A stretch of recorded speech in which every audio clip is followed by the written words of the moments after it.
KSBD Sports Extra, I'm Zach Fox. We're already time for another Team of the Week, this time for Week 6 of the Texas high school football season, and nobody's doing it better right now than the Amherst Bulldogs, number 5 in the state and one-man Division II, undefeated 6-0 as they continue to stay on that winning side of things after they beat Claude 51-6. Next, we'll speak with head coach Daniel Hinojosa. Coach, you're 6-0 on the season, averaging 53 points a game and giving up just 18. It seems like you guys have a different breed of Bulldogs out there in Amherst.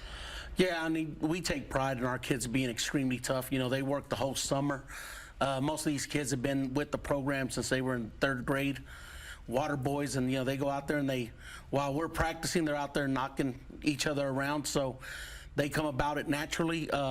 And also part of it is just the way they're brought up. Their parents all work extremely hard, you know, and it's just part of who we are, and we just take that culture and we just kind of manifest it into football. Speaking of that culture, I mean, you've developed a winning ways out there in Amherst. I mean, you guys have not had a bad year since 2015, and you're doing so with just 8 players on this team. A lot of teams will fold under that pressure, but with all the expectations as high as they are for you guys, and with just 8 players, are you as shocked to see this team be this good? No, I thought we had a good chance at the beginning of the year to be pretty decent. You know, would we like to have a couple more guys? Yeah, I mean, who doesn't? But at the same time, the guys we have out there are the guys that want to be out there. That's number one. That's the most important thing. The second thing is basically just the expectations that have developed over the years. The kids know, number one, we're going to be fundamental. Number 2, we're going to be very disciplined. Number 3, we're going to be tough.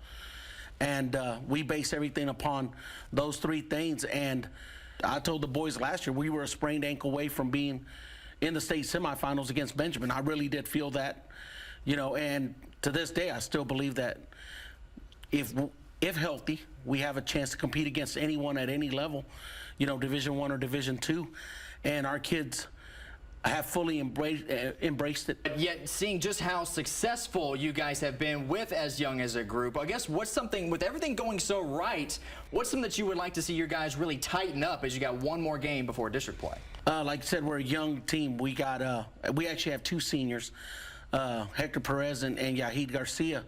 And both those guys show up and they work. And, you know, our younger kids, we got 3 sophomores, 2 freshmen, and 1 junior. So we are extremely young, but I think the older guys who have been around the success. You know, like I said, most of these boys were water boys for me. It just passes down from group to group, so it's a good thing. And finally, you got the bye week now before you have your final non-district game. We're getting ready for district play. You got Wellman Union up next. I guess how key is this point in time to have a bye week, kind of rejuvenate a little bit, fix those few things maybe throughout the practice this coming week, and then have that one more tune-up game before district play? Well, for us, it's vitally important. You know, you get to this point in the season, everyone's banged up in some shape, form, or fashion. So we just look at it as, hey, it's a break, and it'll be a reset button for us. Try to get everyone healthy this week, and then do what we need to Wednesday, Thursday, Friday, and then get back Monday and hit it 100 miles an hour like we've been doing it all year and how we've done it in the past. So I think it's great for the kids. You know, they know Monday and Tuesday they're going to come in, they're going to run, they're going to lift, and then they get to go home. And for us, it's important for them to go home and spend time with their families. You know, I've had them since August. So it'd be nice for them to get home in time for dinner with mom and dad, or just hang out with their siblings. You could probably have a lot of outside negatives, but you guys really turning into positives. I mean, how does it feel maybe to be like a beacon of inspiration maybe for other teams who may eventually come into the same crossroads and scenario and show that you guys can be successful no matter with how many you have or banged up? You know you're going to get everybody's 100%. Well, I think for us it starts off with just being familiar. Most of these boys, we have run the exact same system now for 10 years. Most of the boys, like I said, we're water boys, so they've seen it. They know what the routes are called. So someone goes down, it's next man up. And to us, that's real big to where, you know, we can sit there and, you know, this past week, you know, Kevin goes down with the sprained ankle.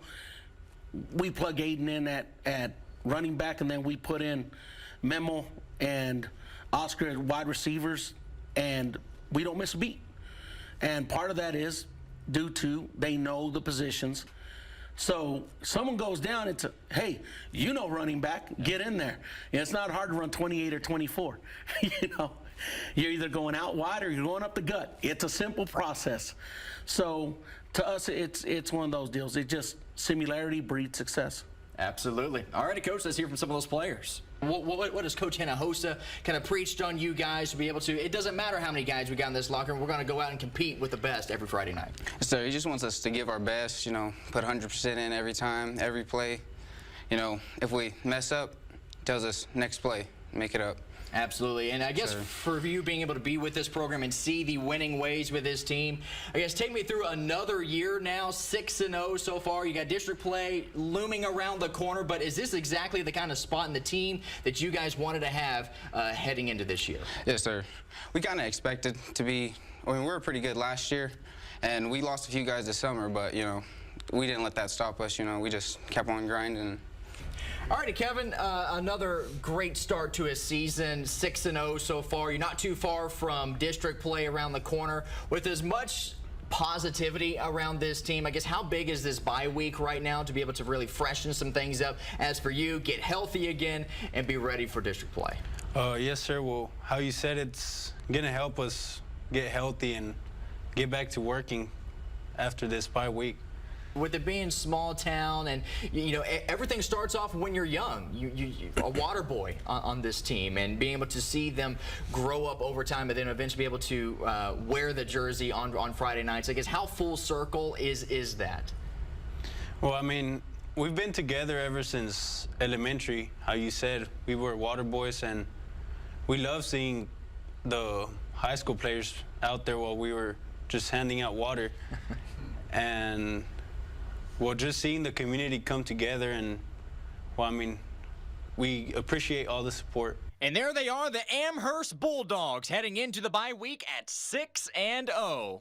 More KCBD Sports Extra coming up next.